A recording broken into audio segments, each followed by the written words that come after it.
Bonjour, donc Guy Leblond, je suis le président du groupe Stratiform. Et puis, merci de votre invitation.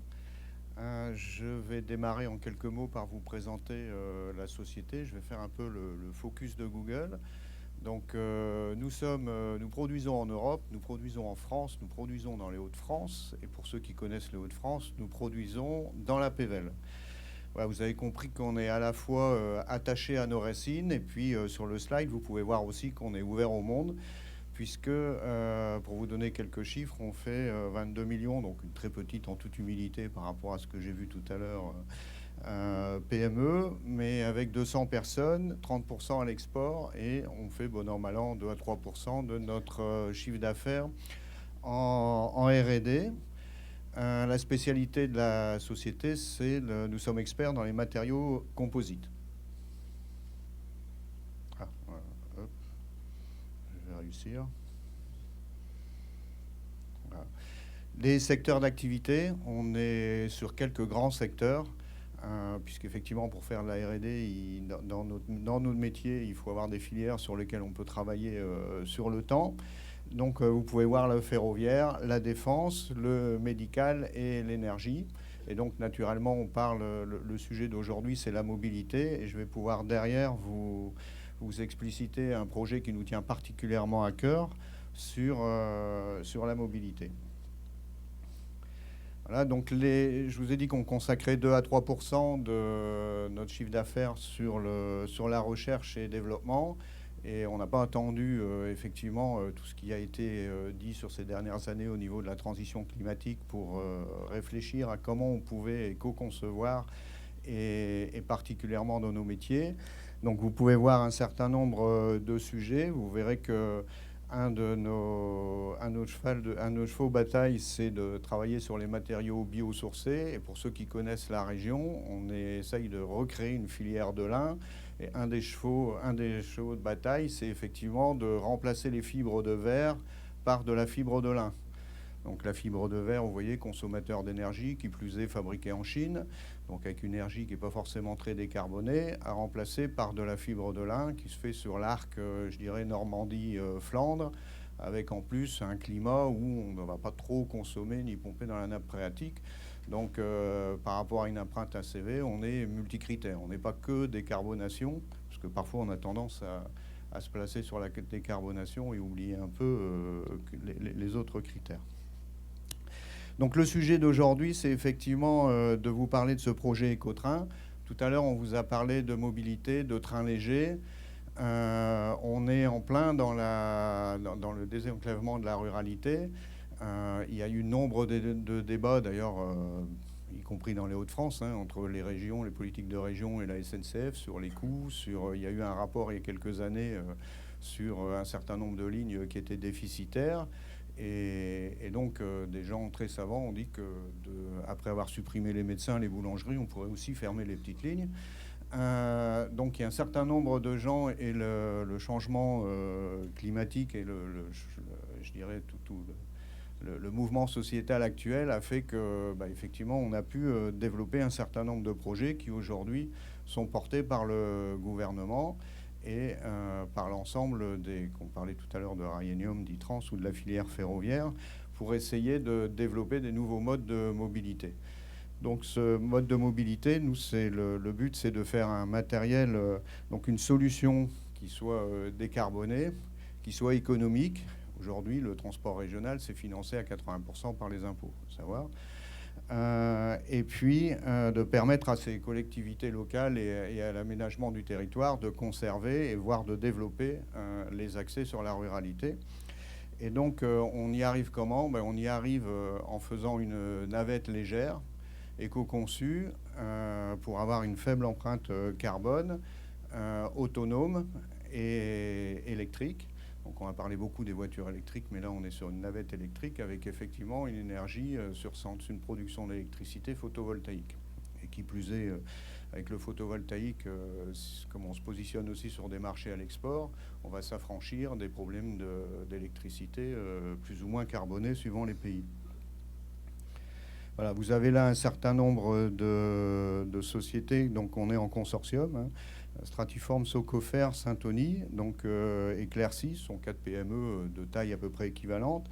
Un véhicule, c'est une base roulante, et c'est aussi pour être autonome du positionnement GPSS et de la localisation et de la détection d'obstacles. Et puis on retrouve des académiques avec l'IMT Nord-Europe, enfin pas que Nord-Europe d'ailleurs, puisqu'il y a aussi Albi, et puis Nord-Europe et l'UTC de Compiègne. Donc la région est cette fois-ci bien représentée. Voilà. Bon, ça c'est quelques slides. Juste pour vous donner une idée du véhicule, c'est pour ceux qui ont fait des collections de trains dans le temps ou qui sont amusés avec des trains électriques. Il y avait dans l'ancien temps des Michelin. En fait, on revient à une taille de Michelin. Véhicule autonome électrique, donc avec un look un peu plus futuriste, mais l'idée c'est ça. Et vous pouvez voir le photovoltaïque, ça veut dire qu'on est sur une base où la navette, quand elle rentre, elle se recharge. Et on est sur un business model relativement, enfin complètement à l'opposé de ce qu'on fait aujourd'hui, où aujourd'hui vous avez sur ces petites lignes un train où vous avez un départ le matin, un départ l'après-midi, et là on va rester sur une politique basée sur l'offre avec une quinzaine d'allers-retours dans la journée et fonction en fait de la demande. Donc il y a un système complet avec l'analyse des datas, le prévisionnel, l'intelligence artificielle qui fait qu'on va pouvoir préparer toutes les navettes et puis faire en sorte qu'on puisse devancer la demande au fur et à mesure de l'exploitation. Donc un autorail léger, un écotrain, quelles sont les problématiques? Donc la problématique, c'est effectivement de faire en sorte qu'on va favoriser le transport ferroviaire plutôt que le transport routier. Ça, c'est effectivement notre cheval de bataille. Et ça s'applique, c'est pas une guerre des modes de transport. Ces transports sont complémentaires, mais sur les petites lignes ou dans ces lignes rurales, on est de toute façon en voiture à 50 km/h. On sera beaucoup plus efficace avec une navette à 70, sans feu, sans travaux, sans limitation de vitesse. Le marché, il est estimé globalement à 100 000 km au niveau de l'Europe, mais on sait tous ce que représentent les prévisions. Par contre, sur la France, il y a eu des études très sérieuses qui ont été faites, et le marché est estimé aujourd'hui à 3 000 km. Quand vous verrez qu'une ligne type, c'est à peu près 50 km, bon, en gros, ça fait une soixantaine de sites en France, ce qui n'est pas du tout utopique. Là, sachant qu'un projet, c'est entre 10 et 20 navettes, un peu comme on pourrait avoir un réseau de bus. Le modèle, c'est effectivement d'avoir quelque chose qui soit très local. Ça veut dire qu'effectivement, on doit pouvoir à la fois entretenir, maintenir et exploiter le système écotrain au niveau local, au niveau de la région ou du bassin concerné.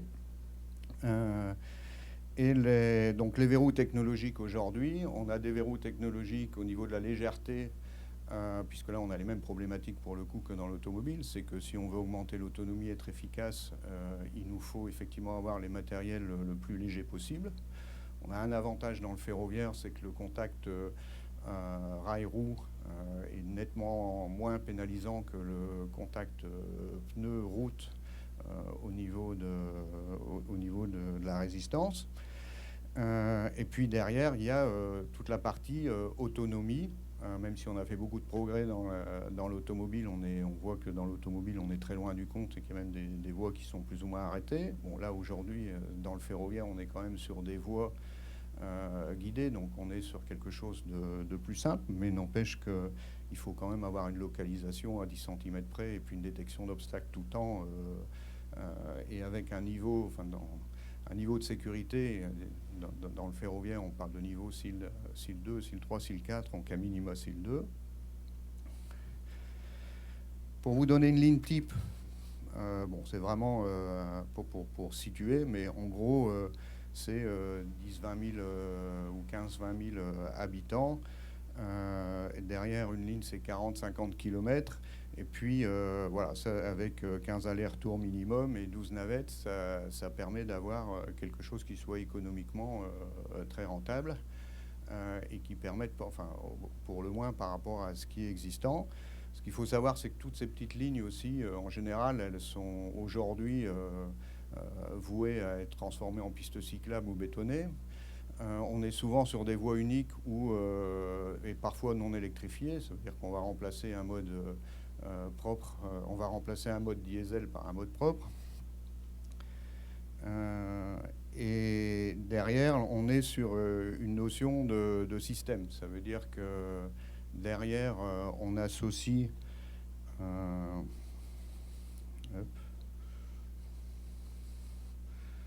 Bon, je reviens derrière. Ah bon. Grâce à sa cabine en fibre de lin et à l'énergie solaire utilisée pour charger ses batteries, Ecotrain est le transport en commun qui a les plus faibles émissions carbone de la planète. En réutilisant les voies de chemin de fer, Ecotrain redonne vie aux territoires ruraux. Avec 20 voyages par jour, des arrêts à la demande dans toutes les gares, il redessine la carte du territoire, remet à l'honneur les mobilités alternatives, tout voiture, et redynamise les villes et bourgs desservies. Au-delà du transport de passagers, une version micro-fret de l'Ecotrain, prévue pour favoriser les circuits courts, sera déployée sur les mêmes lignes, favorisant la relance des commerces de proximité et une meilleure valorisation de la production agricole locale. Faisant appel à un consortium d'industriels français de référence pour le construire, il donne aux ingénieurs et aux techniciens du monde ferroviaire la place qui est la leur. Fer de lance d'une innovation citoyenne, respectueuse de l'environnement et des finances publiques. Associant maîtrise d'ouvrages publics et licences libres, Ecotrain pourra être déployé en France et produit dans beaucoup d'autres pays, la lutte contre le réchauffement climatique ne s'arrêtant pas à nos frontières.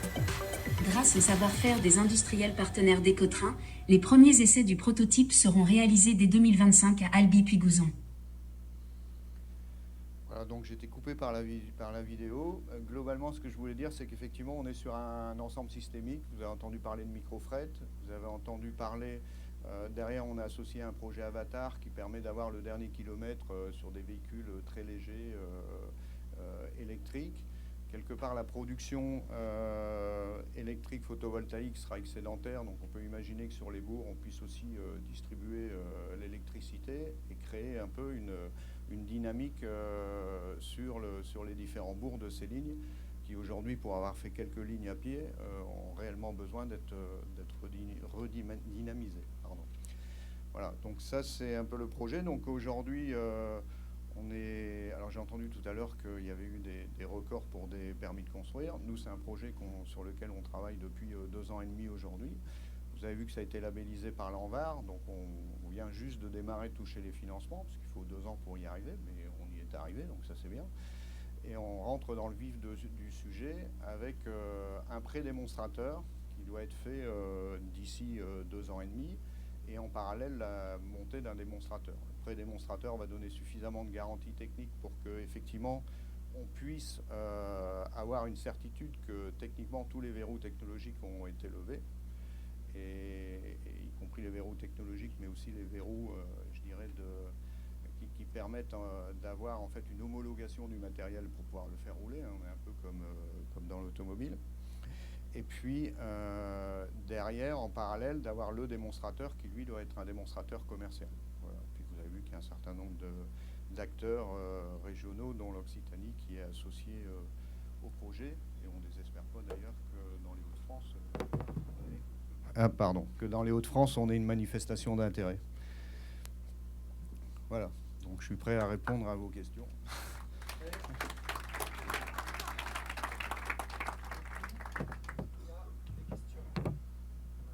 On va vous apporter le micro. Je suis derrière vous. Oh, bonsoir. Question plus sur votre matériau composite en lin. Ouais. Est-ce qu'il a des particularités techniques, de confort, de sécurité ? Et est-ce que vous prévoyez de le diffuser à des équipementiers automobiles ou ferroviaires ? Alors aujourd'hui, on a un projet qui vient de s'achever. On va faire une deuxième phase où on est effectivement un consortium. Alors là, on travaille sur des problématiques horizontales de matériaux où on a un producteur de lin, quelqu'un qui tisse le lin, une personne qui est dans l'automobile qui s'appelle Ecotechnilin, et nous dans le ferroviaire.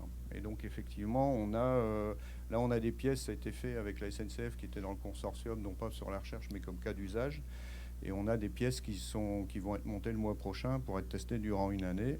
Ça, c'est pour la faisabilité, pour pouvoir maintenant monter en puissance avec des cas d'usage. Donc là, on a eu une vraie tendance inversée depuis un an. Hein. Avant, on nous regardait en disant on va se mettre pour quelque part à pouvoir mettre sur une affiche qu'on fait de l'éco-conception. Là, on est vraiment maintenant avec des cas d'usage. Il y a un réel changement d'optique des sociétés, des grands groupes par rapport à ça. Après, le lin, on a un certain nombre de propriétés. C'est très intéressant pour avoir de l'allègement par rapport à de la fibre de verre, par exemple. Et puis on arrive, c'était tout l'usage, l'objet du projet de développement, d'avoir des caractéristiques mécaniques qui se rapprochent de ce qu'on peut trouver sur le verre. On a des propriétés d'amortissement qu'on ne va pas retrouver sur du verre, par exemple. Donc il y a un certain nombre, effectivement, de propriétés spécifiques au lin. Et le lin a des caractéristiques mécaniques importantes, contrairement à ce qu'on peut avoir dans d'autres matières comme le chanvre, par exemple. Est-ce qu'il y a une autre question? Oui, devant. Si, parce que sinon, on ne vous entendra pas dans le replay. Donc, à Briac, c'est IMT Nord-Europe, hein, donc je connais un peu les laboratoires avec qui vous travaillez. Est-ce que la problématique ACV a été abordée donc, avant la réalisation de prototypes? Oui, c'est une problématique qui est extrêmement importante et qu'il faut vraiment prendre cette problématique dans son ensemble, parce que quand on discute, et y compris d'ailleurs avec des grands groupes, les gens font un focus sur la décarbonation. Et en fait, il y a un certain nombre de critères, on peut les résumer, on peut se contenter de 7 critères pour y arriver, mais si vous ne prenez pas en compte l'empreinte ACV dans sa globalité avec un minimum de 7 critères, vous risquez de cruelles désillusions, quoi, hein. Nous, par exemple, pour le lin, on s'est aperçu que sur l'empreinte ACV, il valait mieux faire 80% de lin, 20% de verre que de faire 100% de lin. Bon, il y a et on travaille beaucoup sur ce sujet-là. Bon, une des problématiques, c'est de réussir à avoir toute la chaîne sur l'empreinte carbone, enfin l'empreinte ACV complète de l'ensemble des matériaux. Et ça, je pense qu'il y a un réel besoin de formation ou d'information sur ces sujets-là. Parce que si on ne prend pas ça en compte, on peut très vite se retrouver dans une situation à faire involontairement du greenwashing. Moi, c'était un peu ma crainte. C'est ça, exactement. D'afficher des choses et puis de me faire aligner par les réseaux sociaux tout en ayant été de bonne volonté, quoi. Donc ça, il faut faire très attention. Et pour ça, il faut s'adresser à des spécialistes, hein, faut être très clair. Et puis après, il faut s'y intéresser, quoi. Dernière question. Pourquoi c'est Albi et pas... Parce que moi, je suis un peu... étonné qu'en fait, ce projet il est vraiment original, innovant. Ouais. Moi, je pense à Haute-France, il aurait pu le porter aussi parce qu'ils ont beaucoup de financement. Et je sais fort bien, puisque je travaille avec eux. Il y a par exemple les fonds FTJ, il y a plein de fonds qui redonnent l'argent à l'Europe. Et donc, à un certain moment, c'est un projet qui devrait... je ne sais pas, ils ont gagné quand même cette expérience intéressante. Oui, alors, c'est curieux parce que c'est toujours un alignement de planètes, hein, souvent. Moi, là, pour le coup, sur l'IMT d'une manière générale, moi, je trouve que l'exemple est parfait parce qu'on utilise toutes les compétences. Avec Albi, on a une compétence essentiellement... Là, Albi travaille beaucoup sur le microfret, parce qu'on n'en a pas parlé, mais la rentabilité d'un projet comme ça, en fait, elle n'est pas que sur le voyageur, elle est surtout le microfret associé, parce que là, il y a des nouveaux business models à mettre en place, par contre, qui vont être source de revenus, peut-être même beaucoup plus que ce que peut l'être le voyageur. Ça, c'est le premier point. Et IMT Nord-Europe, c'est lui qui s'occupe de toute la partie détection d'obstacles, parce qu'ils sont relativement avancés là-dessus, et l'UTC de Compiègne, parce que quelque part, il a une expertise dans la sûreté ferroviaire qu'on ne trouve pas. Donc ça, c'est tout l'intérêt d'avoir utilisé les compétences là où elles sont. Hein. C'est un des intérêts, d'ailleurs, on parlait tout à l'heure d'ITRANS, de pouvoir mettre en relation les différentes... pas seulement ceux de la région, parce que la région, c'est une priorité, mais quand il n'y a pas, il faut savoir aller ailleurs. Ça, c'est le premier point. Le deuxième point, c'est qu'effectivement, on a eu une sensibilité de la région Occitanie sur un point particulier qui fait qu'ils nous ont apporté la possibilité d'avoir une ligne d'essai. Et je pense que là, pour le coup, peut-être que la relation entre Albi et la région y est pour quelque chose. Mais je ne les espère pas, parce qu'on avait déjà eu quelques contacts sur les Hauts-de-France avec... toi, ça me vient, hein, et je pense qu'il y a certainement des choses à faire. Maintenant, vous vous l'avez compris aussi, il y a cette étape du pré-démonstrateur et du démonstrateur. Dans le Nord, on essaye d'être assez pragmatique, donc on ne va pas brûler toutes les étapes. Voilà. Parfait. Merci beaucoup, Monsieur Leblond, pour cette présentation.